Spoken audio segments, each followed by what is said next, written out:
Selamat berjumpa kembali Bapak Ibu, Saudari-saudara, umat beriman terkasih dalam Tuhan. Para pendengar setia Renungan Mutiara Pagi dimanapun Anda berada.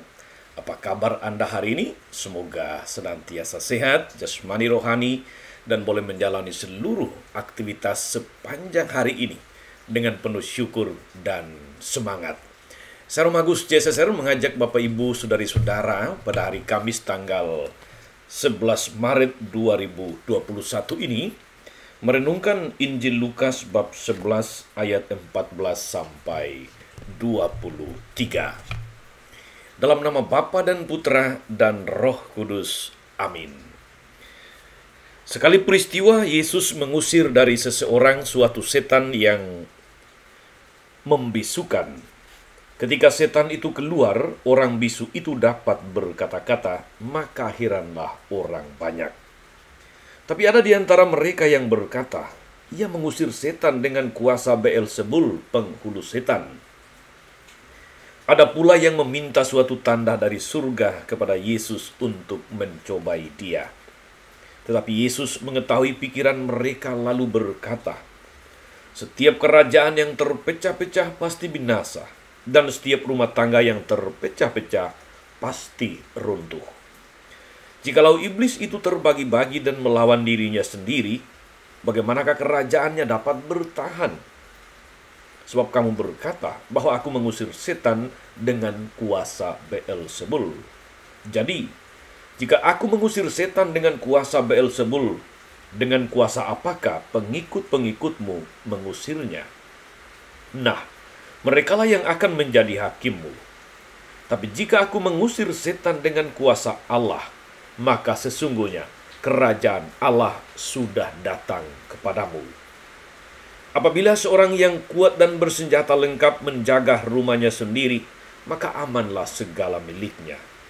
Tetapi jika seorang yang lebih kuat daripadanya menyerang dan mengalahkannya, maka orang itu akan merampas perlengkapan senjata yang diandalkannya dan akan membagi-bagi rampasannya. Siapa tidak bersama aku, ia melawan aku. Dan siapa tidak mengumpulkan bersama aku, ia mencerai-beraikan. Demikianlah Injil Tuhan. Bapak Ibu, Saudari-saudara, umat beriman terkasih dalam Tuhan, para pendengar setia Renungan Mutiara Pagi yang terkasih dan terberkati. Orang yang biasanya keras kepala, Bapak Ibu Saudara-saudari, atau keras hati, katakanlah begitu, seringkali mengalami kesulitan di dalam pergaulan, di dalam komunikasi, di dalam relasi dengan orang lain. Orang seperti itu sering merasa dirinya yang paling benar, yang paling pintar, yang sempurna. Akibatnya adalah bahwa dia mudah sekali untuk mempersalahkan orang lain, mudah untuk menghakimi orang lain, dan sulit untuk melihat kebaikan dalam diri orang lain. Saudari-saudara, umat beriman terkasih dalam Tuhan, dalam bacaan pertama kita mendengar peringatan Tuhan yang ditujukan kepada bangsa Israel melalui Nabi Yeremia. Peringatan itu berkaitan dengan kekerasan dan ketegaran hati bangsa Israel. Mereka tidak mau mendengarkan suara Allah. Mereka tidak mau memberi perhatian kepada Allah.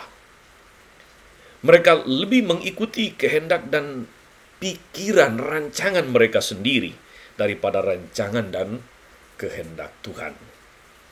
Saudari-saudara, akibatnya adalah bahwa mereka gagal menangkap, mereka gagal untuk merasakan kebaikan Allah. Yesus, saudara-saudariku, di dalam bacaan Injil hari ini, kita dengar juga bahwa banyak orang gagal melihat kebaikan yang dia bawa.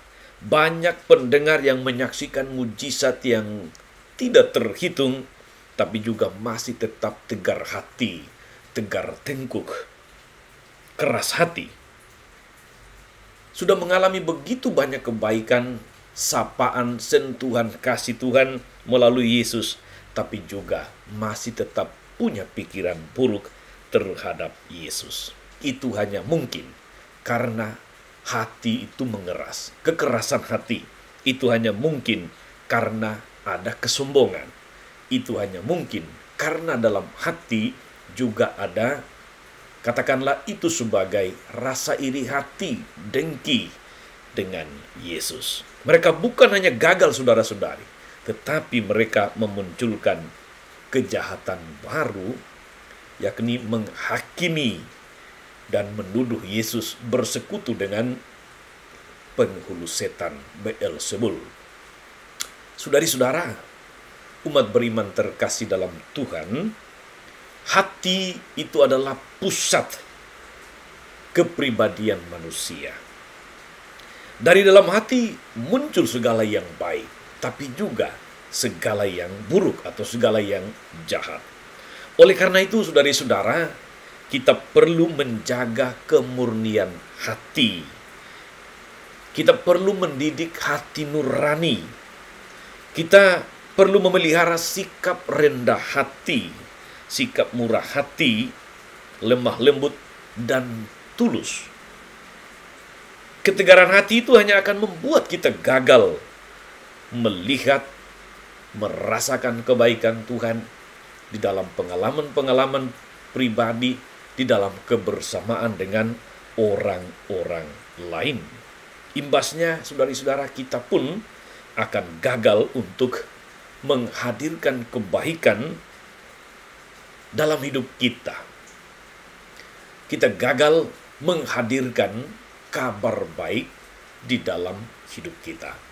Moga-moga, saudari-saudara, kita senantiasa terbuka akan segala hal yang baik. Kita senantiasa terbuka untuk berpikir positif, positive thinking. Kita berusaha untuk memeriksa hati kita.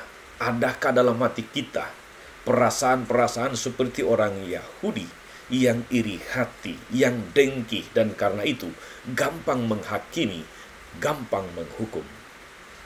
Nabi Yoel sejak Rabu Abu sudah memperingatkan kita, koyakkanlah hatimu dan bukan pakaianmu. Selamat berbuat baik hari ini. Selamat bermurah hati. Salam 52. Tuhan Yesus memberkati.